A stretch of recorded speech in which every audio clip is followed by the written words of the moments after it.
ಮಲಬದ್ಧತೆ ಸಮಸ್ಯೆ ನೀಡುವ ವೇದನೆ ಅಷ್ಟಿಷ್ಟಲ್ಲ. ಹೀಗಾಗಿ ಯಾವೆಲ್ಲ ಮನೆಮದ್ದುಗಳ ಮೂಲಕ ಮಲಬದ್ಧತೆಯಿಂದ ಮುಕ್ತಿ ಹೊಂದಬಹುದು, ಯಾವೆಲ್ಲ ಮದ್ದು ಪರಿಣಾಮಕಾರಿ ಅಂತ ತೋರಿಸ್ತೀವಿ ಈ ಸ್ಟೋರಿ ನೋಡಿ. ಮಲಬದ್ಧತೆ ಸಮಸ್ಯೆಗೆ ಸರಳ ಪರಿಹಾರಗಳು ಇಲ್ಲಿವೆ. ಮಲಬದ್ಧತೆ ಎಂಬ ಸಮಸ್ಯೆ ನಾವು ಗಂಭೀರವಾಗಿ ಪರಿಗಣಿಸುವ ಆರೋಗ್ಯ ಸಮಸ್ಯೆ ಅಲ್ಲವಾದರೂ ಕೆಲವೊಮ್ಮೆ ಇದು ಗಂಭೀರ ಸ್ಥಿತಿಯನ್ನು ತಲುಪುತ್ತೆ. ಎಲ್ಲಾ ಕಾಲದಲ್ಲೂ ಈ ಸಮಸ್ಯೆ ಬಾಧಿಸಬಹುದು. ಇದರಿಂದಾಗಿ ಯಾವುದೇ ಆಹಾರ ಹೊಟ್ಟೆಗೆ ಹೋದ್ರೂ ಮಾರನೇ ದಿನ ಪಡೋ ಕಷ್ಟ ಅಷ್ಟಿಷ್ಟಲ್ಲ. ಮಲಬದ್ಧತೆಯ ಸಮಸ್ಯೆ ಇರೋ ಪ್ರತಿಯೊಬ್ಬರಿಗೂ ಇದರ ನೋವು ತಿಳಿದಿದೆ. ತಂಪು ಪ್ರಕೃತಿಯ ಆಹಾರವನ್ನೇ ಸೇವಿಸುವ ಮೂಲಕ ಮಲಬದ್ಧತೆ ಆಗದಂತೆ ಮುಂಜಾಗ್ರತೆ ವಹಿಸಬಹುದಾದ್ರೂ ಮಲಬದ್ಧತೆಯಾದ್ರೆ ಯಾವೆಲ್ಲ ಮನೆಮದ್ದುಗಳ ಮೂಲಕ ಮಲಬದ್ಧತೆಯನ್ನ ಹತೋಟಿಗೆ ತರಬಹುದು ಅನ್ನೋದನ್ನ ನೋಡೋಣ. ಮೊದಲಿಗೆ ನಿಂಬೆ ಹಣ್ಣಿನ ನೀರು ದೇಹಕ್ಕೆ ಬೇಕಾದ ನೀರಿನಂಶವನ್ನ ನೀಡೋ ಮೂಲಕ ದೇಹವನ್ನ ತಂಪಾಗಿಡುತ್ತೆ. ಜೊತೆಗೆ ಪಚನ ಕ್ರಿಯೆ ಸರಿಯಾಗಿ ಆಗುತ್ತೆ. ಇದರಲ್ಲಿರುವ ಸಿಟ್ರಿಕ್ ಆಸಿಡ್ ಜಠರ ರಸ ಬಿಡುಗಡೆಯಾಗುವಂತೆ ಪ್ರಚೋದಿಸುವ ಮೂಲಕ ಮಲವನ್ನ ಮೆದುವಾಗುವಂತೆ ಮಾಡುತ್ತೆ. ಅರ್ಧ ನಿಂಬೆ ಹಣ್ಣನ್ನ ಉಗುರು ಬೆಚ್ಚಗಿನ ನೀರಿಗೆ ಹಿಂಡಿ ಬೆಳಗ್ಗೆ ಖಾಲಿ ಹೊಟ್ಟೆಯಲ್ಲಿ ಕುಡಿಯುವುದರಿಂದ ಬೆಳಗ್ಗೆಯೇ ಮಲವಿಸರ್ಜನೆ ಸಹಜವಾಗಿ ಆಗುತ್ತೆ.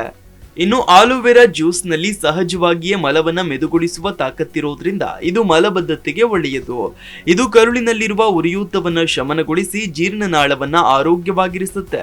ನಿತ್ಯವೂ 2 ರಿಂದ 3 ಚಮಚ ಆಲೋವೆರಾ ಜ್ಯೂಸ್ ಅನ್ನ ನೀರಿನ ಜೊತೆಗೆ ಸೇರಿಸಿ ಬೆಳಗ್ಗೆ ಖಾಲಿ ಹೊಟ್ಟೆಯಲ್ಲಿ ಕುಡಿಯಬಹುದು.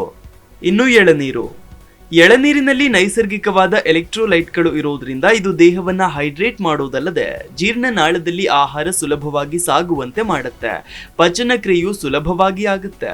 ಇದು ನಾರಿನಂಶ ಹಾಗೂ ಜೀರ್ಣಕ್ರಿಯೆಯನ್ನ ಪ್ರಚೋದಿಸೋ ಕಿಣ್ವಗಳನ್ನ ಹೊಂದಿರೋದ್ರಿಂದ ಮಲಬದ್ಧತೆ ಸಮಸ್ಯೆಯನ್ನ ನೀಗಿಸುತ್ತೆ.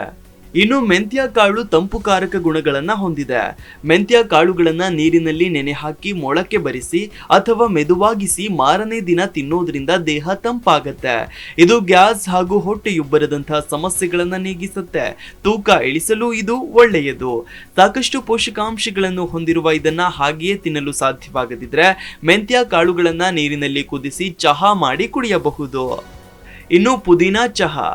ಆಂಟಿಸೆಪ್ಟಿಕ್ ಗುಣಗಳನ್ನ ಹೊಂದಿರೋ ಪುದೀನ ಜೀರ್ಣನಾಳ ಹಾಗೂ ಮಾಂಸಖಂಡಗಳನ್ನ ರಿಲ್ಯಾಕ್ಸ್ ಮಾಡಬಲ್ಲ ಗುಣವನ್ನ ಹೊಂದಿದೆ. ಜೀರ್ಣಕ್ರಿಯೆಗೂ ಇದು ಸಹಾಯ ಮಾಡುತ್ತೆ. ಹೊಟ್ಟೆಯುಬ್ಬರ ಹಾಗೂ ಗ್ಯಾಸ್ನಂತಹ ಸಮಸ್ಯೆಗಳಿಗೂ ಇದು ರಾಮಬಾಣವಾಗಿ ಕೆಲಸ ಮಾಡುತ್ತೆ.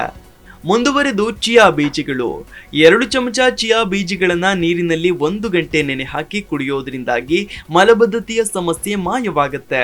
ಈ ಬೀಜಗಳು ನೀರಿನಲ್ಲಿ ನೆನೆದ ತಕ್ಷಣ ಜೆಲ್ನಂತಹ ಗುಣವನ್ನ ಪಡೆಯೋದ್ರಿಂದ ಸುಲಭವಾಗಿ ಕರಗಿದ ಆಹಾರವು ಜೀರ್ಣನಾಳದ ಮೂಲಕ ಜಾರಿಕೊಂಡು ಹೋಗೋದ್ರಿಂದ ಮಲವು ಸುಲಭವಾಗಿ ಜಾರಿ ಹೊರಗೆ ಬರುತ್ತೆ.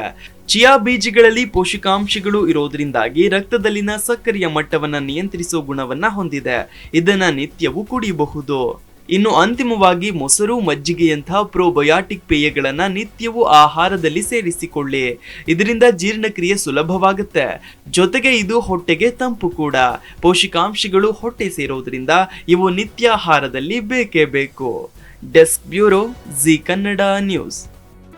ಜಿ ಕನ್ನಡ ನ್ಯೂಸ್ ಈಗ ನಿಮ್ಮ ಮನೆಯಲ್ಲೇ ನೋಡಿ. ಎಲ್ಲ ಕೇಬಲ್ಗಳಲ್ಲಿ ಈಗ ಲಭ್ಯ.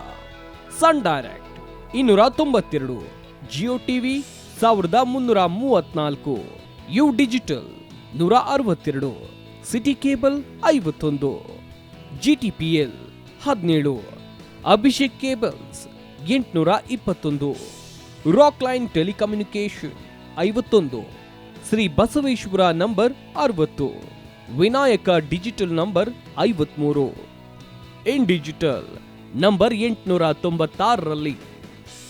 ನಿಮ್ಮಿಸ್ತದ ಜಿ ಕನ್ನಡ ನ್ಯೂಸ್ ನೋಡಿ ಆನಂದಿಸಿ.